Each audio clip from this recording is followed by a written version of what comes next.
गांव के सिरे पर मिट्टी का एक छोटा सा घर था। छप्पर टूटा हुआ, दीवारों पर दरारें और सामने छोटा सा आंगन। वही था अर्जुन का घर। मेहनती लेकिन किस्मत का मारा इंसान। सुबह की ठंडी हवा चल रही थी, लेकिन उसके भीतर बेचैनी थी। वह वह अपने पुराने चाकू से लकड़ी काट रहा था, ताकि शाम को थोड़ा जलावन बेच सके। उसकी पत्नी सीता मिट्टी के चूल्हे पर रोटी सेक रही थी। अर्जुन, कब तक यूं ही काट काट कर गुजारा करेंगे? दिन भर मेहनत करते हो, फिर भी घर में अनाज नहीं बचता। क्या करूं सीता, खेत में फसल खराब हो गई। मजदूरी भी अब पहले जैसी नहीं मिलती। जो मिलता है उसी में पेट पालते हैं। सुना है तेरे बड़े भाई मोहन का शहर में बहुत बड़ा कारोबार चल रहा है। तो गाड़ियों में चलता है, नौकर चाकर हैं उसके। कभी उसका ध्यान नहीं आता क्या अपने छोटे भाई पर? भूल गया वो मुझे सीता। जब से शहर गया है बस चिट्ठियां भी बंद हो गई। उसे अब शर्म आती है हम जैसे गरीब भाई से मिलने में। ऐसा नहीं सोचो, वो तेरे बड़े हैं। तेरा फर्ज है उनसे मिलना। मुश्किल में भाई ही तो काम आता है। जाओ ना, एक बार मिल आओ, शायद मदद कर दे। अर्जुन कुछ देर चुप रहा। उसके चेहरे पर संघर्ष साफ दिख रहा था। मदद? मैं किसी से भीख नहीं मांगूंगा सीता। मैंने हमेशा अपने दम पर जीना सीखा है। नहीं अर्जुन, भाई से मदद मांगना शर्म की बात नहीं होती। जब तेरे पास कुछ होगा, तू भी तो किसी की मदद करेगा ना। ठीक है। उस रात अर्जुन की नींद नहीं लगी। दीवारों के पार बारिश की बूंदें टपक रही थी।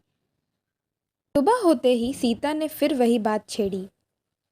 आज जाओ ना शहर, मोहन भैया के पास। जो होगा देखा जाएगा। शहर बहुत दूर है सीता। किराए के पैसे कहां से लाऊं? सीता ने अलमारी से कुछ सिक्के और दो पुराने नोट निकाले। यही बचाया था कुछ दिनों से बच्चों के लिए कपड़े लेने। पर पहले घर बचे तो कपड़े तो फिर आ जाएंगे।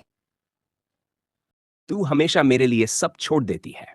मैं वादा करता हूं तेरी ये कुर्बानी बेकार नहीं जाएगी। पैसे लेकर अर्जुन शहर की तरफ चला जाता है। शहर में दोपहर तक अर्जुन शहर पहुंच जाता है। ऊंची ऊंची इमारतें, गाड़ियों की भीड़ और चकाचौंध उसे अजीब सी लग रही थी। उसने पहली बार ऐसा नज़ारा देखा था। वह अपने भाई के घर पहुंच जाता है। भाई कैसे हो? अरे अर्जुन, तू इतने सालों बाद कैसी याद आई आज? बस मिलने आया था भाई साहब। गांव में सब ठीक है, बस हालात थोड़े खराब हैं। सोचा आपसे मिल लूं। हम गांव का क्या है, वहां तो हमेशा हालात खराब ही रहते हैं। शहर आ जा, यहां कुछ काम दिला दूंगा। भाई साहब, खेत का कर्ज बहुत बढ़ गया है। सूखा पड़ गया था। बैंक वाले रोज धमकाते हैं। अगर थोड़ा मदद मिल जाए तो शायद संभल जाऊं। मदद मतलब पैसे चाहिए? हाँ भाई साहब, थोड़े ही सही, बाद में चुका दूंगा। अर्जुन, मैं तुझे सीधा रास्ता दिखा रहा हूं। भीख मांगने की आदत मत डाल। मेहनत कर जैसे मैंने की। मैं भी तो खाली हाथ शहर आया था। हाँ भाई साहब, पर तब आपके पास माँ बाप का आशीर्वाद था। अब तो वो भी नहीं रहे। बस करो अब ये भावुक बातें। मैं बिजनेस चलाता हूं, कोई चैरिटी नहीं। तू कुछ काम करना चाहता है तो यहां रह जा, पर पैसे देने की बात मत कर। ठीक है भाई साहब, जैसे आपकी मर्जी। सोचा था बड़े भाई का घर आऊंगा तो दिल हल्का हो जाएगा, पर शायद किस्मत ने यही लिखा है।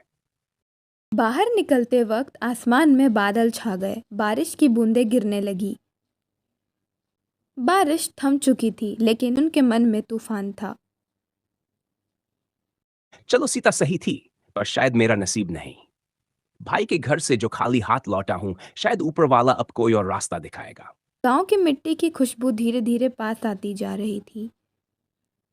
शाम ढल चुकी थी। घर के बाहर सीता चूल्हे के पास बैठी थी। उसकी नज़र बार बार दरवाजे पर जा रही थी। अब तक नहीं पहुंचा, कहीं रास्ते में कुछ हो ना गया हो। उसी वक्त अर्जुन दरवाजे के भीतर आया, थका, भीगा और टूटा हुआ। आ गए? कैसी रही मुलाकात? मोहन भैया ने क्या कहा? अर्जुन ने बिना बोले आकर बैठ गया। क्या हुआ अर्जुन, बोले नहीं कुछ? कहा तो बहुत कुछ, लेकिन सुनने लायक कुछ नहीं था। मतलब उन्होंने मदद से मना कर दिया? मदद? उन्होंने तो मुझे भीख मांगने वाला कह दिया। बोले मैं कोई चैरिटी नहीं चलाता, मेहनत कर जैसे मैंने की थी। कैसे लोग बदल जाते हैं अर्जुन। वही भाई जो बचपन में तेरे साथ खेतों में खेलता था, अब पैसे के लिए आगे रिश्ते भूल गया। हाँ सीता, अब उसे हमारे जैसे लोगों से शर्म आती है। बड़ा घर, बड़ा कारोबार, पर दिल बहुत छोटा हो गया है उसका। अब क्या करेंगे? अनाज भी खत्म हो गया है और अगले हफ्ते साहूकार पैसे मांगेगा। करूंगा कुछ ना कुछ। अगर भाई ने साथ नहीं दिया तो खुद रास्ता बनाऊंगा। मेहनत ही मेरा हथियार है और ईमानदारी मेरी ताकत। अगले दिन सुबह सूरज अभी उगा भी नहीं था कि अर्जुन खेत की ओर निकल पड़ा। अरे अर्जुन, अब तो तेरा खेत सूख गया है, कुछ उगेगा नहीं। काका, जब तक मिट्टी में दम है और दिल में हिम्मत, तब तक कुछ न कुछ उगेगा ही। वाह बेटा, बात तो सच्ची कही तूने। भगवान तेरी मेहनत का फल जरूर देगा। अब जो होगा अपने बल पर होगा। किसी से मदद की जरूरत नहीं पड़ेगी। दोपहर तक अर्जुन खेत में हल चला रहा था। पसीने से तरबतर शरीर पर चेहरे पर संतोष की चमक थी। जब पेट में सच्ची मेहनत का अन्न जाए तो स्वाद खुद आ जाता है। शाम को जब वह घर लौटा तो सीता ने उसके लिए बाजरे की रोटी और नमक रखा। बस इतना ही है आज खाने को, पर तेरे लौटने से मन भर गया। उस रात दोनों ने आंगन में बैठकर बहुत देर तक बातें की।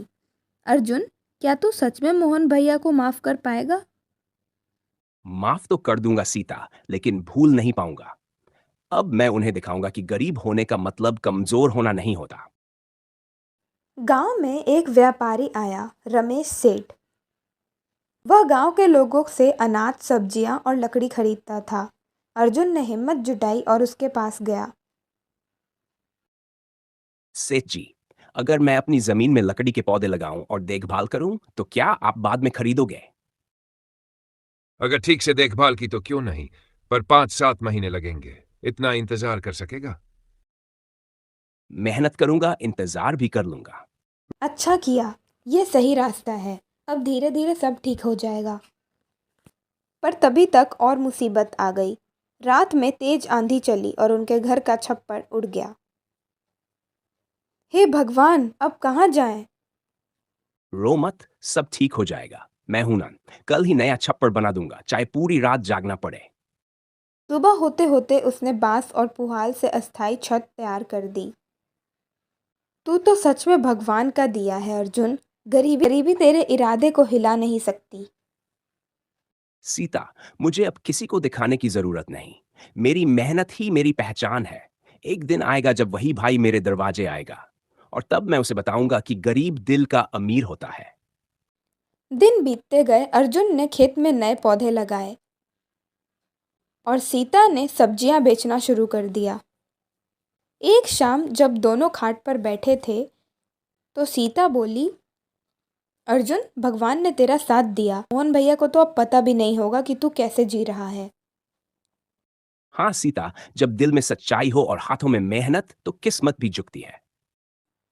6 महीने बीत चुके थे। गांव में अब अर्जुन का नाम सबकी जुबान पर था। जिस आदमी के पास कभी 2 वक्त की रोटी नहीं थी, अब वह अपने खेत में लकड़ी और सब्जियों का अच्छा व्यापार करने लगा था। हर सुबह वह सूरज के साथ उठता, खेत में जाता और दिन भर मेहनत करता। बच्चे स्कूल जाने लगे थे। घर अब पहले से मजबूत था। उधर शहर में मोहन का कारोबार अब घाटे में चल रहा था। एक बड़ी डील में उसे नुकसान हो गया था और बैंक वालों ने उसका ऑफिस सील कर दिया। नौकर एक एक करके सब छोड़ गए। एक दिन उसकी पत्नी ने कहा, मोहन जी, अब क्या करेंगे? सारा पैसा चला गया। बैंक वाले धमका रहे हैं। मुझे समझ नहीं आ रहा, कहाँ जाऊं, क्या करूं? कोई साथ नहीं दे रहा। तभी उसे याद आया वही छोटा भाई अर्जुन, जिसे उसने कभी भीख मांगने वाला कहा था। शायद मैंने बहुत बड़ा पाप किया, अब वही मेरा सहारा बनेगा। मोहन की आंखों में पछतावे की लकीरें उभर आईं। अगले दिन मोहन उसी पुराने रास्ते से होते हुए गांव पहुंचा। वह अर्जुन के घर के सामने पहुंचा। अब घर पहले जैसा नहीं था। साफ सुथरा आंगन, बाहर पेड़ों की कतारें और अंदर से बच्चों की हंसी की आवाजें।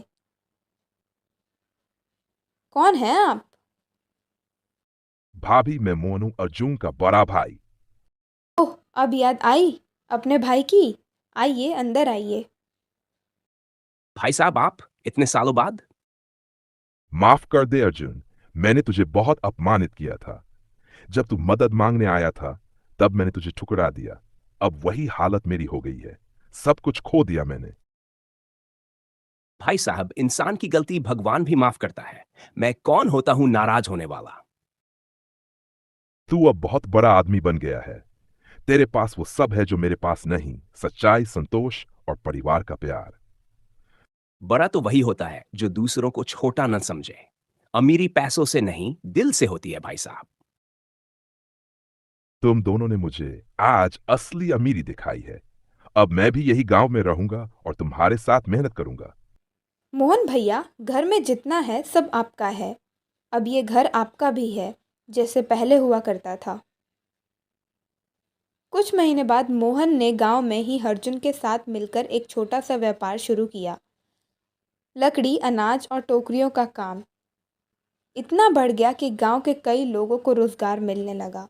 अब दोनों भाई सुबह साथ खेत जाते, साथ खाना खाते और शाम को साथ बैठकर बातें करते। अगर हर भाई अर्जुन जैसा होता तो दुनिया में कोई झगड़ा ना होता।